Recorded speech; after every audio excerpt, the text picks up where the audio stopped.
On this episode of China Uncensored, China wants to build megacities with more people than any city in human history. But megacities could also mean mega problems. Hi, welcome to China Uncensored. I'm your host, Chris Chappell. Nothing screams long-term viability like heavy-handed central planning. Just ask the Soviet Union. Oh wait, you can't. But the Chinese Communist Party still believes in central planning. And that's why they want to build not one, not two, but as many as 19 megacities. Some of them could be home to more than 100 million people. And really, what's not to love about living in a giant Chinese city? Now sure, central planning can occasionally have some small downsides. Like that one time in the 1950s when Mao Zedong suggested that people make steel in their backyards instead of farming their crops. And then like 50 million people starved to death. But oops, right? Or more recently, how the Chinese authorities have built several ghost cities like Ordos that hardly anyone moved into because they're too expensive and there are no jobs. See, they're learning from their mistakes. And besides, these new megacity projects will be totally different. A few years ago, I talked about Jing-Jin-Ji, the new megacity the party is building around Beijing. Well, apparently that's working so well, they want to make another 18 of them. The concept behind the megacities is the cluster policy. China's central planners believe that by creating mammoth urban clusters anchored around giant hubs and containing dozens of nearby cities, they can increase productivity and accelerate economic growth. This idea is called the theory of agglomeration benefits. It says that the bigger a city gets, the more productive it is per person. Supposedly, that's because a large labor market makes it easier for employers to find the right workers. And as companies work together more closely, more efficient supply chains are formed. Know-how also spreads more easily, and that increases innovation. According to the Organization for Economic Cooperation and Development, or OECD, doubling a city's population can increase productivity by 2 to 5%. Some experts say that in China, these gains could be even greater. One New York University scholar says that if done right and integrated well, China's city clusters could achieve levels of productivity never seen before. He compares it to the difference between England and the rest of the world during the Industrial Revolution. I mean, who could argue with that much productivity? Labor economists are practically drooling right now. But it's possible, just possible, that despite the best intentions of Communist Party officials, China's megacities won't be integrated perfectly. And if so, that could cause a host of problems. Just think of all the nasty stuff big Chinese cities are already known for, like crowds, traffic jams, pollution, security checkpoints before you get on the subway. Wait, no, I said subway. That can't be the right photo. What's that, Shelley? Oh, they did introduce airport-style security checks temporarily in Beijing after an alleged terror attack in a totally different part of the country. Anyway, take all the standard big city issues and multiply them across 100+ million people. And multiply that by 19 megacities. That's one heck of a math problem. But one of the most widespread problems with megacities is also one of the most basic. Simply getting from A to B. Theoretically, high-speed train lines could make this easy. But that's not quite the case in all of these future megacities. For the Wang family, A is Yanjiao, a 700,000-strong bedroom community where Mr. Wang lives, and B is Beijing.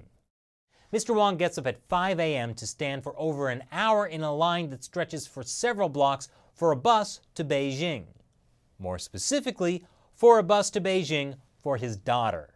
如果是他坐不上坐稳了，老人心里就心不安，所以说每天都给他排队。 The commute to Beijing is so bad that people's elderly parents stand in bus lines on behalf of their children so they can get an extra hour of sleep and not burn out. Then there's Miss Ding Shu, who works in Shanghai and lives in Kunshan, a satellite town linked to Shanghai by subway. she's out of luck too. When you factor in her bus ride to the subway, security checks to enter the station, walking time and waiting time, she spends about 4 hours a day commuting. In Yanjiao, there's also a lack of schools and hospitals. The services are bad, says Zhengling Yun, whose 6-year-old was one of 65 kids in a grade 1 classroom, according to this New York Times article aptly titled, "As Beijing becomes a super city, the rapid growth brings pains."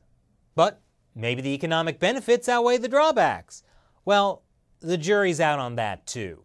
In an article from the Journal of the Asia-Pacific Economy called "Did City Cluster Development Help Improve Labor Productivity in China?", the authors write that the empirical results reveal that the city cluster strategy initiated in China's 11th five-year plan has not produced any significant impact on labor productivity, with one exception, the Yangtze River Delta superregion. Research shows that counties tied to this cluster enjoy a 6% boost in productivity. According to China Briefing, the Yangtze River Delta cluster, which combines Shanghai and several neighboring cities, already accounts for about 20% of China's GDP and is the country's richest region. And the supercity they want to make it into has a population of about 150 million people. That's bigger than the entire populations of Canada, the UK, and Australia combined. And again, China's urban planners are building 19 of these megaclusters. The average population of the 5 biggest ones is 110 million. But one reason they're doing it is actually to decrease the size of major cities within each cluster. The Chinese Communist Party doesn't want too many people living in Beijing or Shanghai, so they'll limit the populations there and force people to move into these bedroom communities that are part of the same mega clusters. But a big problem for these smaller cities is that tax revenues from these places don't stay there, but are instead pocketed by the central government and distributed as they see fit.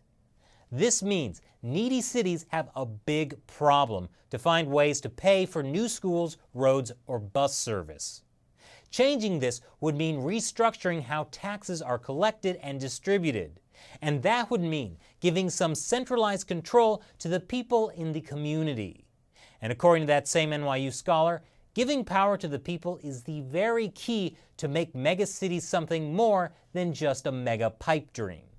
He says the central government should share authority and give local communities an opportunity to organize themselves. If the central government try to do everything, they are going to mess up because they are not going to answer the local needs. But fostering a civil society in which people actually have a say in how they run their lives has never exactly been the strong suit of the Chinese Communist Party. Power grows out of the barrel of a gun was Chairman Mao's infamous saying, not power to the people. And now it's that time when I answer questions from fans who support China Uncensored on the crowdfunding website Patreon. Colin Lee Bradford asks, do you think that there is an active campaign to rewrite Chinese history? Rewriting history is a classic move of the Chinese Communist Party. First, there's all those ancient maps the party keeps discovering that prove Chinese claims to disputed territory since ancient times. And the Communist Party has launched several campaigns that changed how people looked at history. For example, in 1973, people were required to criticize Confucius in the Criticize Lin, Criticize Confucius campaign. Lin referred to Lin Biao, and that's a whole nother story. But these days, the Communist Party is using Confucius, setting up Confucius Institutes around the world to spread party propaganda. And the Communist Party was photoshopping before it was cool. Before it even existed, actually. Here's a picture of Mao Zedong looking awfully emaciated with 3 of his close comrades. Except Bo Gu on the left was purged and edited out from the history books. History is what you make of it, I guess. So if you'd like to have me answer your questions on the show, support China Uncensored with $1 or more per episode on Patreon.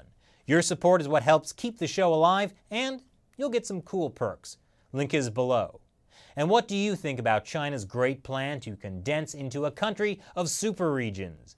Leave your comments below. Once again, I'm your host, Chris Chappell. See you next time. Hey, if you like China Uncensored, be sure to subscribe and turn on that notification bell. Actually, YouTube has not really been notifying subscribers, even if they turn the notification bell on, so just check back every Monday, Wednesday, and Friday for new episodes. And hey, hit that like button while you're at it.